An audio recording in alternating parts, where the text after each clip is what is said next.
ซื้อมาขึ้นเฮือนใหม่น้ำเด้อผ้าห่มขึ้นเฮือนใหม่ไปเฮือนเจ้าจังหน่อยโอ้โจมนี่มาข้างนี้สบายดีฮะโอ้ผมมีปัญหานะซำใดก็ได้แล้วนอนเฮือนใหม่แล้วบะแรงนี่เนาะคักแล้วพี่น้องเสียแต่ฮอดอะไรพี่น้องเนาะจะสินอนรับหรือบ่ฮอดเฮงนะเพราะว่ายังบ่มีไฟฟ้าเพิ่นน้องลาเพิ่นก็ได้ดีมื้อนี้เป็นมื้อขึ้นเฮือนใหม่ใต้เฮือนงามเจ้าเด้อเป็นมื้องามยามดีทางอ้ายบอลี่ก็แสดงความยินดีนำหลายๆเด้อได้เฮือนใหม่อยู่แล้วเฮือนหลังนี้อยู่แล้วก็ให้ร่ำให้รวยเด้อให้โชคให้มานอยู่แล้วก็ให้เจริญรุ่งเรืองเด้อให้เป็นเฮือนทางเฮือนมีเด้อนางเด้อต่อไปนี้ก็ให้มีแต่สิ่งดีๆแล้วบัดนี้เด้อเข้ามาในครอบในครัวในชีวิตเจ้าให้เจ้าเฮียนเก่งๆเด้อให้อยู่ดีมีแฮงมื้อนี้เป็นมื้อสันวันดีเด้อมื้อขึ้นเฮือนใหม่ใต้เฮือนงามน้องใจดีทางนาเบาลีขออนุญาตผูกแขนให้เด้อก็ให้ได้เฮือนโอ้ยรถก็ได้ใช่ไหมรถโอเคไปละรถโอ้ยเนาะ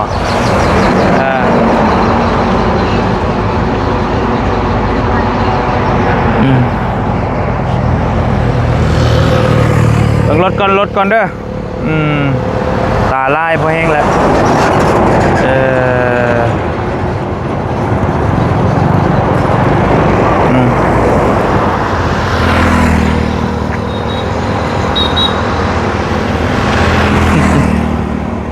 รถกันหลายทักทายสบายดีเด้อพี่น้องสบายดีตอนบ่ายโมงเนาะพอดีบอลี่เดินทางมาผูกแขนเนาะผูกแขนขึ้นเฮือนใหม่น้องสาวหล่าเพิ่นก่อนเนาะพี่น้องเนาะมาตอนบ่ายๆพี่น้องเอ้ยเบิดแล้วบ่รับสินเบิดแล้วอาจจะยังใกล้ดิพี่น้องเอ้ยบอลี่เดินทางขึ้นมาแต่ใช้ปูนพุ่นเลาะซื้อหน่อไม้เนาะตอกซอยน้องๆเพิ่นขึ้นมามาคือฮอดพี่กับจนบ่ายพี่น้องเนาะงานก็คือสิสำเร็จเสร็จสมบูรณ์เรียบร้อยแล้วพี่น้องเนาะยังอยู่บ่ยังแขกคนยังบ่ยังไผนี่ฮะทีมงานเมื่อละบ่ทีมงานเมื่อเบิดละบ่โอเคแล้วบ่บอกเพิ่นนี่รบกวนเวลาแป๊บนึงแล้วบ่ซื้อมาขึ้นเฮือนใหม่นำเด้อผ้าห่มขึ้นเฮือนใหม่ไปเฮือนเจ้าจังหน่อยแต่จังสิผูกแขนให้แล้วก็เพิ่นกำลังม่วนกันอยู่พี่น้องเนาะกำลังแซวๆอยู่ซื้อผ้าห่มผืนนึงมาขึ้นเฮือนใหม่น้ำน้องล่ะเป็นยังอันนี้แซวโอเคไปยังมาเร็วรถเลย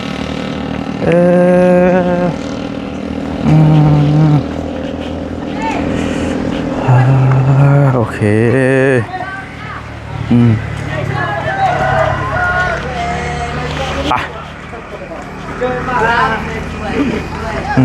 จนเย็นย่างไปเลยไปรบกวนเวลาคราวหนึ่งเด้อเอาเซ่โอเคเอ้ยกินมาเท่านี้รบกวนเวลาหน่อยหนึ่งเด้อโอเค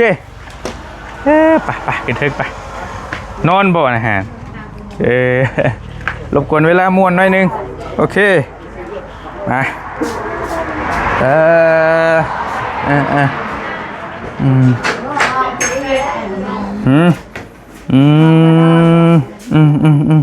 เรียบร้อยไปเลยเนาะเพื่อชิมาฮอดเฮาก็ได้แวะหันแวะนี่พี่น้องโจมนี่มาข้างนี้สบายดีฮะ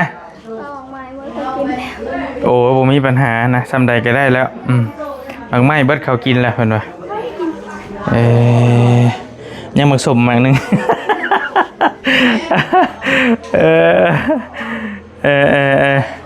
เดี๋ยวเรียบร้อยด้วยดีเนาะ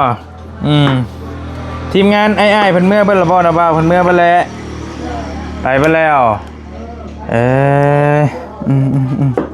มาลีคนสุดท้ายนะพี่น้องก็พอดีแล้วมาว่าตั้งใจไว้ว่ามาผูกแขนน้องหลาเพิ่นแล้วก็สิเดินทางมานี่ก็บริสิครับกลับบ้านแล้วคนหลายบ่หลายอยู่เงินไปแล้วนี่เอาตู้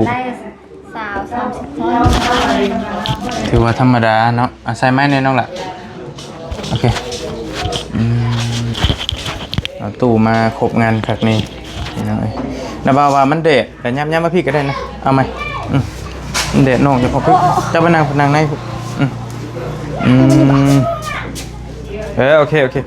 รบกวนนะโอ้จะนอนหมอหำก็ได้เนาะพี่ลือโอเคได้แล้วเร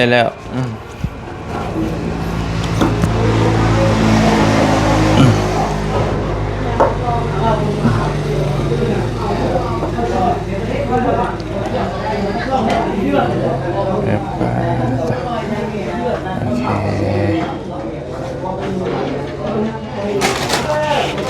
นางน้ำนองละเป็นน้อยนึง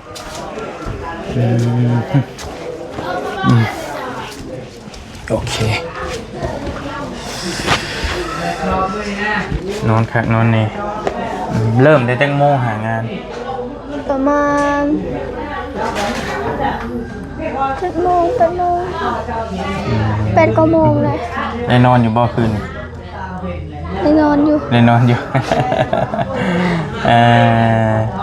เฮือนใหม่แล้วบะแรงนี่เนาะคักแล้วพี่น้องเสียแต่ฮอดอะไรพี่น้องเนาะจะสินอนรับหรือบ่ฮอดเฮงนะ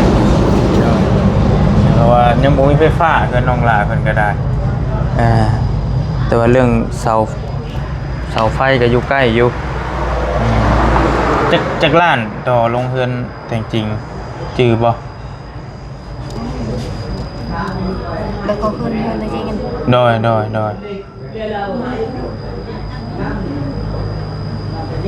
คือได้ยินไพ่เป็นคนเอาลงให้จานลาวบ่โดยคือได้ยินว่า17 ล้านบ่แม่นบ่จากนั้นได้ยินคร่าวๆนะแต่ว่ายังบ่ได้มีไผว่าสิลงให้บ่ไผเฮือนเจ้านี่เบิดเพิ่นว่าเบิดงบแล้วบ่เบิดแล้วเนาะก็ย่าแล้วอยู่ก่อนอยู่แบบนี้ก่อนกลางคืนก็สิไข่กว่านี้จักหน่อยพี่น้องกลางเว้นมันจะร้อนเด้เป็นไหม้เด้ไหม้ผัดไหม้โซล่าจำอัดแกะบ่เลยได้บัดนี้ฟ้ามันก็ถือว่าเติบนึงแล้วพอบ่ได้มาบ่พอได้มาใกล้เลยบ่ตอนเช้านะคอยไปโรงงานเราเห็นแล้วขับรถไปโรงงานคอยเห็นแล้วชนะเราไป2 คนไปอยู่แสดงทุกคนแต่คอยเข้างานแล้วรถแต่คอยเห็นอยู่แล้วแล้วไปห้องงานบ่คอยนี่ไปงานแต่เราไปงานแต่แทนพอเราขับรถไปซื้อโดยคือจะขับรถผ่านมานี่แล้วเบิ่งนี่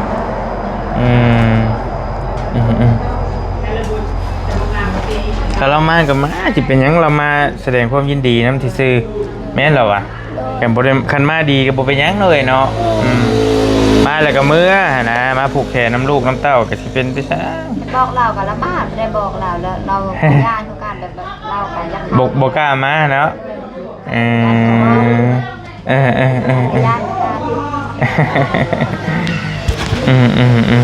ใจมันจะเข้า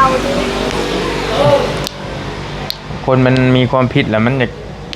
อยากย่านคือว่าแล้วปกติแล้วจะได้เฮ็ดได้ก็ย่าแล้วแหละปัจจุบันเราอยู่บ้านเราเองติอยู่เพื่อนพ่อแม่เราบ่พอเราเหลือแต่แม่ก็อยู่ในมือแล้วบ่ได้เอาผัวไหมแม่ก็ได้แม่เฒ่าเลยเฒ่าแล้วกว่าแม่กว่าแม่ตู้เจ้าอีกแม่ตู้ยังเป็นลูกแม่เราลูกกุ๊กแม่เรากับซ้ำแม่นี่แบบว่าพอเขาจะดีเนี่ยลูกหลาน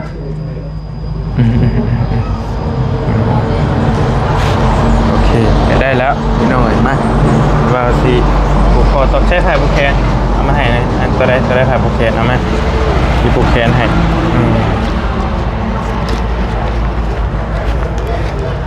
อันน่ะเลี้ยงจริงๆเอาพี่ขึ้นมาพี่มาขึ้น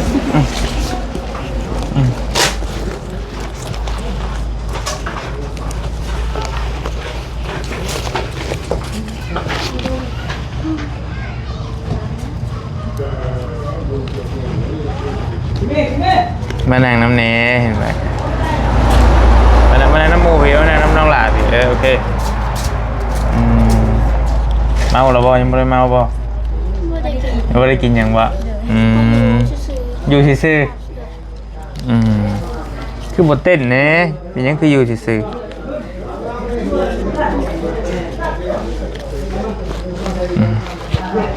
โอเคไพ่มานั่งแขกบะไพ่มานั่งอยู่ตลาดจริงโตเอาบ่นี่ลูกฮะจะบ่เล็บธรรมชาติบริโตเอาโตเบิ้งนะว่าเบิ้งเนี่ยนั่งเมย์แล้วยังมาเพราะเมย์แล้วนะพี่ก็ได้พี่ยังมาพี่มาเห็นแล้วกันโอเค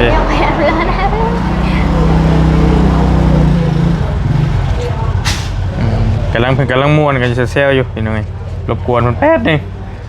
เพื่อมาฮอดแต่ว่าเห็นน้องๆเพิ่นเลาะขายหน่อไม้ก็แวะซื้อหน่อไม้ตอกมากินอีกก็ได้ทางน้ำนี่ก็สิกลับบ้านแล้วไปเยี่ยมยามเพื่อนเพิ่นนี่บ้านสิกลับได้นี่บ่โดยสิกลับไปแรงนี่แล้วล่ะฮะคือว่าบาตูนสิเมื่อนำได้ยินว่าบาตูนกับสิเมื่อสั่นแหละตามที่คุยกัน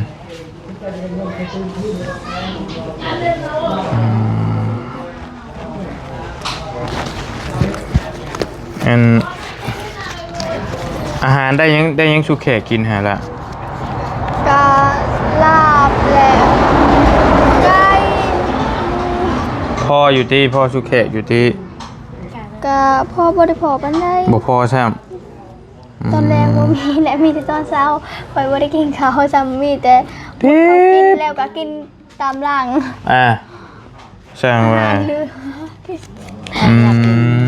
บ่อยากกินอยู่แต่มีเวียจังหน่อยเพิ่นว่ากินกระเพาะเป็นกระเพาะอีกจังหน่อยฮะเจ้าว่ากินได้คือกันครับคือกันกับเพื่อนแต่จริงๆแล้วตอนนั้นก็ว่าเป็นกระเพาะอันนั้นก็ได้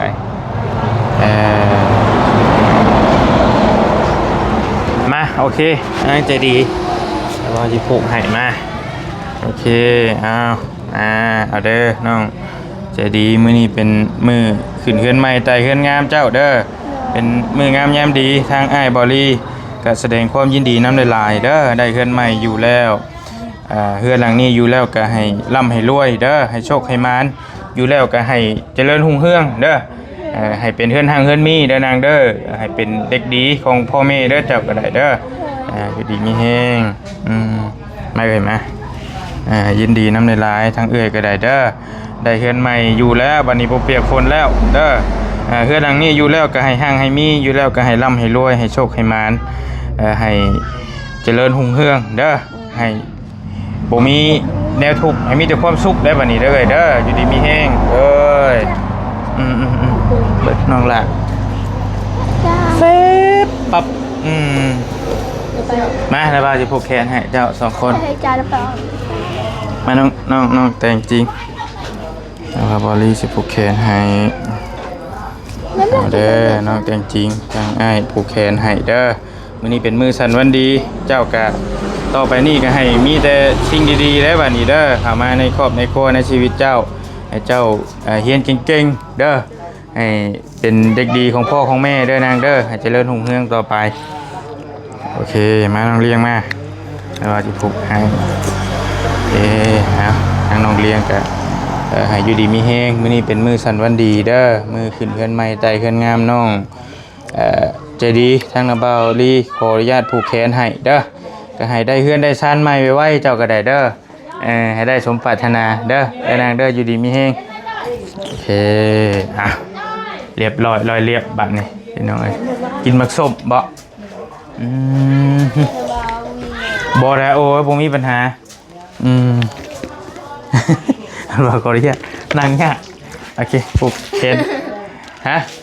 ไม่ยัง ว่าใครจะควรมาวันนั้นยาก นั่งยากคัดส่งเอาผูกได้ไปได้ดีได้ให้ที่ผูกกัน น่าเคยบอก เฮ็ดได้ไดเอาขึ้นเอาลง ไม่อยากคือว่าหายกดนี่ดีกดข่าวมันวะแม่นนั่นเหรอ ให้กวดเจ้ากวดออกก่อนให้กวดนี้ หายกดนี่ เอาว่าอีก หายกดนี้หายกดนี้ ให้กวดนี้ดีกวดเขาเอาไหมให้กวดนี้ ดีกดข่าวอะไรจะพูดว่าแข็งๆผมเจ็บอย่าใดผมใครยังมีเด้อปรารถนาสิ่งใดขอให้ได้ที่นั้นเด้อขอให้นะบ่าวลำรวยๆเด้อไปใส่มาใส่ทำแพงเพราะว่านะบ่าวสิเป็นเรื่องที่ยังขอให้เจริญรุ่งเรืองเด้อขอให้อยู่นะบ่าวฟิตๆเด้อ โดยขอบใจได้ลายไปนั่งไม่กัน เอา บ่คักไปได้เอา โอเค เ เจ้าเบิ่งกล้องแฮ่เลยเบิ่งกล้องแฮ่เลย อาเป็นเว้าเลยวันนี้ ได้แล้ว ปรารถนาสิ่งใดขอให้ได้สิ่งนั้นขอให้บอลลี่มีแต่ความสุขขอให้สุขภาพบอลลี่แข็งแรง โดยขอบใจได้ลายล่ะเอาเดี๋ยว โยตั้งๆหมดเลย โดย อย่าเซ็งกัน โดยเอาขอบใจได้ลายได้แล้วว่าเป็นยัง ขอสุข จะต้องว่าเป็น บอลลี่แข็งแรงเด้อกับลูกนาบาวเด้อขอ โดย ลูกนาบาวแข็งแรงและเมียนาบาวคือกันขอสุขก็จะเป็นอะไรพอแล้วเป็นเว้าเลยวันนี้ ได้แล้วพี่น้องไปเลยเอามานั่งลงก่อนเลยล่ะมานั่งลงก่อนมานั่งลงกันก่อนเลยไปมา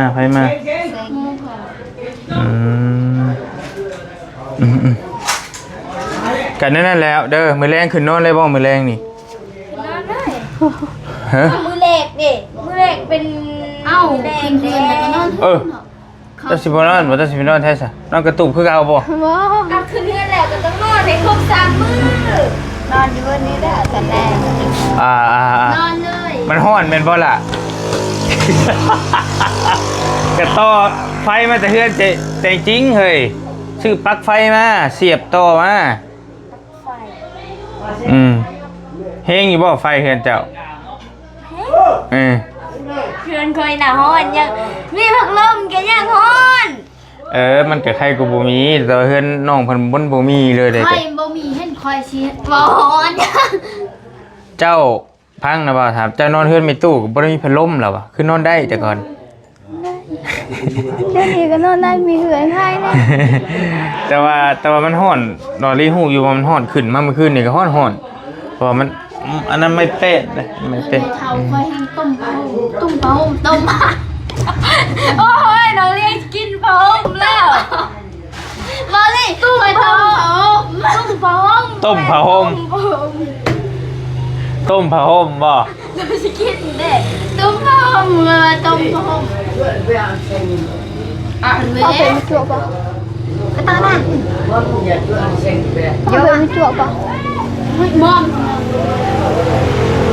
บ้าบอลีนะบ่าวคือขาวแท้โอ้ยอยากได้ขาวสักค่อยกับบอลีได้ไปขาวบอลีขาวบอลีขาวจะเรื่องจะทำแบบบ้าบอลีนะขาวแท้ ไปเว้าเวียกน้ำเพิ่นก็ได้เพิ่นเว้าเวียกบ่ ไปเรื่องปนันตี้เจ้าสิขาวจะมาขาวจะโมแพนะบ่าวขาวอยากได้ขาวสำนักบ่าวดิเพิ่งนานนะบ่าวขาวสำนักคุณขาวอย่างขาว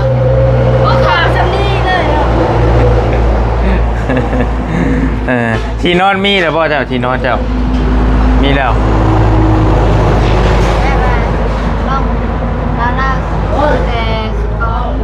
อ๋อที่นอนเก่าต่อลุ่มหันบ่แต่ว่าที่นอนใหม่ให้จะดีจะดีกะเพราห่มเด้อเขาซื้อมาให้ผืนหนึ่งเด้อกะบุบมันคือชิบุได้ห่มหรอกมันหมด